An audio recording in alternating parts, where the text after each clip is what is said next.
One of my favorite lines in Clair Obscur Expedition 33 is spoken in the opening 2 minutes. Our protagonist, Gustav, looks out into the horizon, the distant, untouchable paintress and her monolith, an oppressive reminder of fragile mortality. Gustav reaches down for a stone. He throws it directly towards the paintress. His adopted foster sister, Maëlle, approaches. She reminds him of his responsibilities in setting up the Expeditioners' Festival, which he shrugs off. He picks up another stone and throws it. Maëlle asks, "Have you tried throwing with your other arm instead? If you could hit the paintress directly, that would actually be useful." Gustav's rock throwing appears at several moments throughout the story. Each time, he's nowhere near hitting the paintress. When seen against the vast expanse separating our protagonist and the cruel paintress, his attempts are futile. Yet he tries all the same. Why does he do this? Is it simple boredom? Is he escaping his responsibilities? Or is it an act of defiance, emblematic of his defining character trait, stubbornness? It's probably all of these in some part, but Gustav has another reason, one that he explicitly states. You know, hobbies don't always have to be useful. I'm enjoying the uselessness of today and readying my usefulness for tomorrow. This is one of my favorite lines, not just because it's funny and relatable, but because, like much of Expedition 33's metaphor-rich narrative, it offers a clear lesson. A lesson in enjoying simple pleasures. A lesson in finding balance and moderation.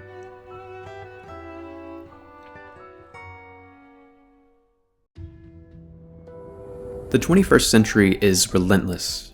Internet culture, social media, news cycles, it's all too easy to get stuck in this never-ending cycle of hype, controversy, hot takes, the constant pressure to have an opinion now. Social media trends surface and pass in the blink of an eye, and the companies designing these platforms have a financial incentive to take as much of your free time as possible. Meanwhile, the job market is an absolute dumpster fire. Many people are juggling 2 or 3 jobs just to cover basic needs.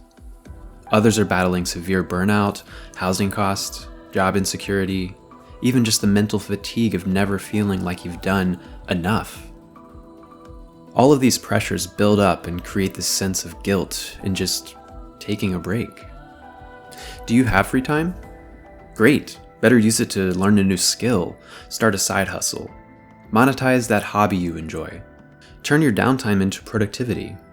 If you're not optimizing every second of your existence, are you even trying?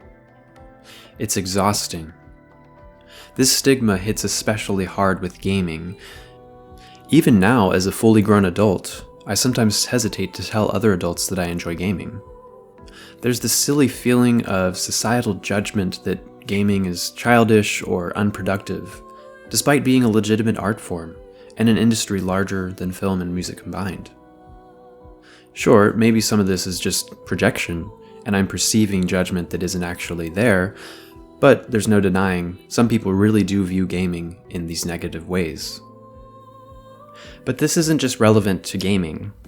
Maybe you're into comics, or building model kits, or Magic the Gathering, or maybe you just want to watch The Office for the 20th time. Whatever it is, I'm here to tell you, you are allowed to enjoy your hobbies. You are allowed to take a moment to rest. You don't need to turn every single thing that brings you joy into a source of income.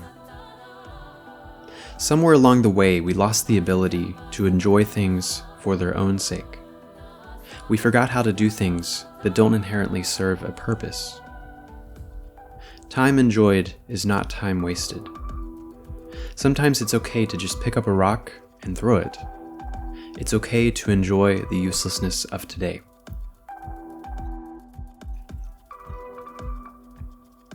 Of course, as with anything, moderation is key. Too much of a good thing and all that. Enjoying the uselessness of today shouldn't bleed into tomorrow and the next day and the next. Gustav recognizes the importance of this. preparing his usefulness for tomorrow. The task set before him is monumental. The day of the Gamage is already taxing enough, and we get the understanding from character interactions that the expeditioners have spent years preparing, studying previous expedition methods, Gustav inventing a brand new technology in the Lumina converter. They are more ready than ever before, and in this moment of calm before the storm, Gustav is just taking a brief moment for himself. I'm someone who tends to hyper-focus on new hobbies. When I find something new I like, I really like it. I dive in deep, and sometimes other aspects of my life suffer for it. Sometimes it's an ancient history rabbit hole, watching tornado videos, or more recently, this whole YouTube thing. Just to be super transparent for a moment here, when I was making my first video, I was learning how to use Resolve for the first time. I had to brush up on my audio skills, recording voiceover, mixing levels, all of that, and I was having so much fun. It felt creative and personal, and time just flew by. But there was a cost. That video took me way too long, like a solid week of just grinding away. A week where I could have balanced things a lot better. A week where chores piled up, plans got a little neglected, where I was so deep into video editing that my real-world responsibilities were relegated to the back burner. My wife and I even ended up having a conversation about it, about finding that balance in all of it. And she was absolutely right. I'm not the most proud of it, but it was a moment for me to reflect on the fact that harmless hobbies can become all-consuming if we don't put them in check, if we don't put boundaries around them. There's a late-game story moment in Expedition 33 that highlights this very danger of becoming too absorbed in your passions without boundaries. I want to avoid spoilers in this video, but if you know, you know. That week spent on my first video was a good reminder of the importance of moderation, finding that balance, allowing yourself rest and time to refocus. Not retreating into that rest as a way to escape your responsibilities, but using that time to prepare yourself for the work ahead.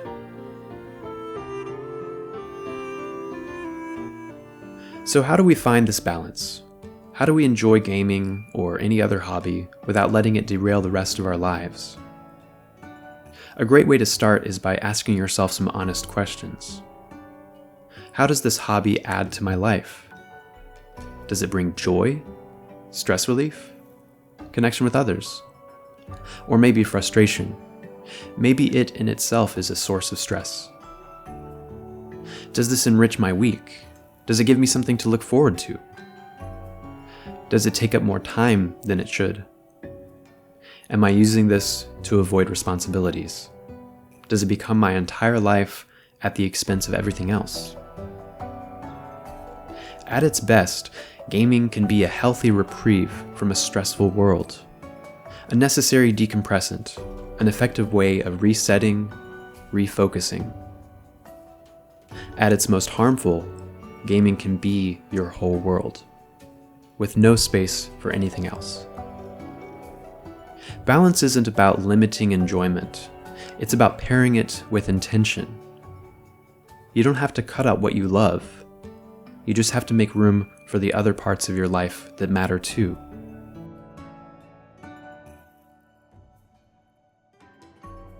At the end of the day, those of us who choose to spend our time on video games have done so for a reason.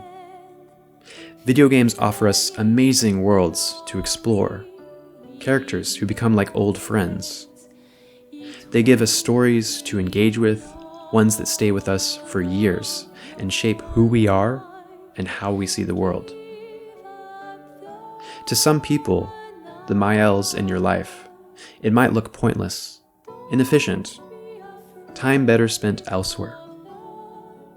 But to you, it means something. So let yourself enjoy your passions. Let yourself enjoy a frivolous activity. Let yourself unwind and have moments of aimless joy. Let yourself pick up that rock and throw it.